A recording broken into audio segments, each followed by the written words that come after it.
భూమికి చాలా దూరంగా అంతరిక్షంలో ఉండేవి టినీ ఇంకా అతని తాతగారు. టినీ తాతగారు చాలా పెద్దవారు.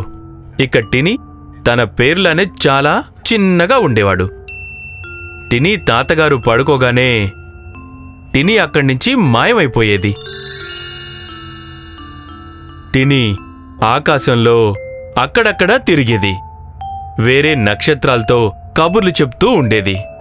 అంకుల్, మీ పేరేంటి అంకుల్? నేను ధ్రువతారని. కానీ మీరెందుకింత బ్రైట్గా ఉన్నారు? ఎందుకంటే నేను భూమి మీద ఉండే వాళ్ళకి దిశలు వెతకటంలో మార్గదర్శనం చేస్తుంటాను. భూమి ఎక్కడ ఉంది? అదిగో చూడు, అక్కడ నీలంగా ఉన్న ప్లానెట్ కనిపిస్తుందా? కనిపించింది. అదే భూమి. అక్కడ ఎంతో మంది జనం నివసిస్తూ ఉంటారు. పైగా చాలా మంది పిల్లలు కూడా. ఏంటి, అక్కడ నిజంగానే పిల్లలున్నారా? టినీ, నువ్విక్కడ ఏం చేస్తున్నావు? నేను ధ్రువ్ అంకుల్తో మాట్లాడుతున్నాను. క్షమించండి, వీడు చాలా అల్లరోడు. వీడు మిమ్మల్ని అయితే ఏమీ ఇబ్బంది పెట్టలేదు కదా? లేదండి, ఇతను చాలా చక్కటి బుజ్జి నక్షత్రం. అందుకే నా పేరు కూడా టీనీనే. ఇక మనం వెంటనే తిరిగి మన స్థానానికి వెళ్ళిపోవాలి. ధ్రువ్, నిన్ను కలవడానికి మేము మళ్ళీ వస్తాం. టినీ, అంకుల్కి బై చెప్పు. Bye Dhruv uncle. Bye Tini. Bye బాబాయ్ గారు. టినీ ఇంకా గ్రాండ్పా ఇద్దరూ తమ స్థానానికి తిరిగి వచ్చారు. టినీ, ఈ మధ్య నీకు అల్లరి బాగా ఎక్కువైపోయింది.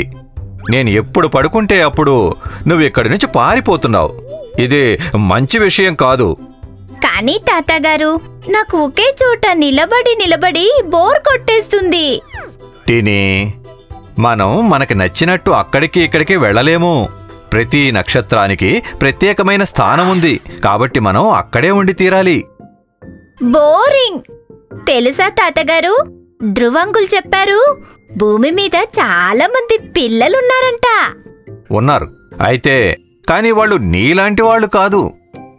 నాకంటే భిన్నంగా ఉంటారా? వాళ్ళు మనుషుల యొక్క పిల్లలు. భూమి మీద మనుషులుంటారు. మనం దీని గురించి తర్వాత మాట్లాడుకుందాం. నువ్విక పడుకోపో, నాకు బాగా నిద్రొస్తోంది. గ్రాండ్పా పడుకొని పోయారు.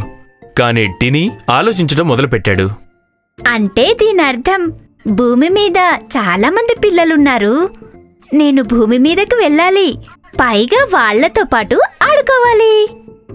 తాతగారు పడుకోగానే టినీ అక్కడ్నుంచి మాయమైపోయాడు.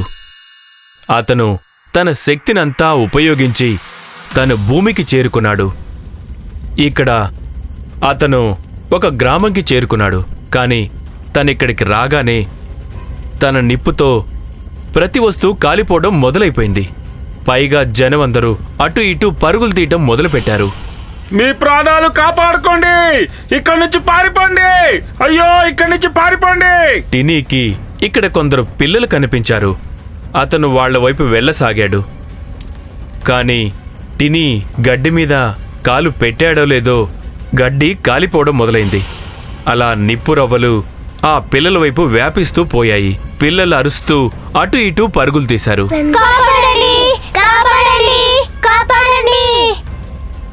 టినీ ఎంతో నిరాశపడ్డాడు. టినీ ఎగిరి ఒక ఖాళీ మైదానంకి వెళ్ళాడు. అక్కడ ఒక రాయి మీద కూర్చున్నాడు. ఇక్కడ నేను అనుకున్న దానికి అన్ని వ్యతిరేకంగా జరుగుతున్నాయి. పిల్లలు నన్ను చూసి భయపడుతున్నారు. అప్పుడే హఠాత్తుగా టినీకి ఒక పిల్లాడరుస్తున్న శబ్దం వినిపించింది. కాపాడండి, కాపాడండి. టినీ నిర్ణయించుకున్నాడు. అతను ఆ పిల్లాడికి సాయం చేయాలి అనుకున్నాడు. డైనోసార్ టినీ మీద నిప్పు దాడి చేసింది. కాని టినీ స్వయంగానే నిప్పుతో చేయబడ్డాడు. అందుకే అతనికి ఏమీ కాలేదు. ఇప్పుడు టినీ నిప్పు దాడి చేసింది. దాంతో డైనోసార్ మాడి మసి అయిపోయింది.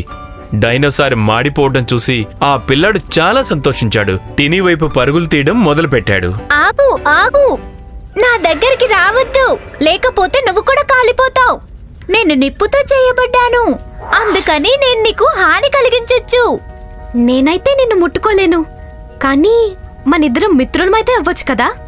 నువ్వు నిజంగానే నా మిత్రుడు అవ్వాలనుకుంటున్నావా? అవును, ఈ రోజు నుంచి మనిద్దరం మిత్రులం. ఇకప్పుడే ఆకాశం రంగు పసుపు రంగులో మారిపోయింది. టినీకి గ్రాండ్ పా మాట వినిపించింది. టినీ, టినీ, నువ్వింక తిరిగి వచ్చేయాలి. సరే తాతగారు. నువ్వు వెళ్ళిపోతున్నావా? నేను వెళ్ళటమే మంచిది మిత్రమా. అన్నట్టు మిత్రమా, నీకు నేను గుర్తుకు వస్తే అప్పుడు అలా పైకి చూడు. నేనక్కడ మా తాతగారితో కలిసి ఉంటాను.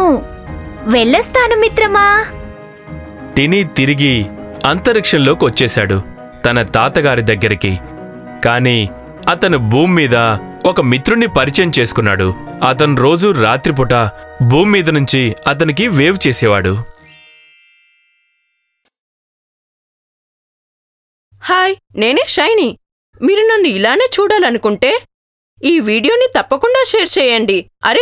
ఈ ఛానల్ని కూడా సబ్స్క్రైబ్ చేయటం మర్చిపోకండి.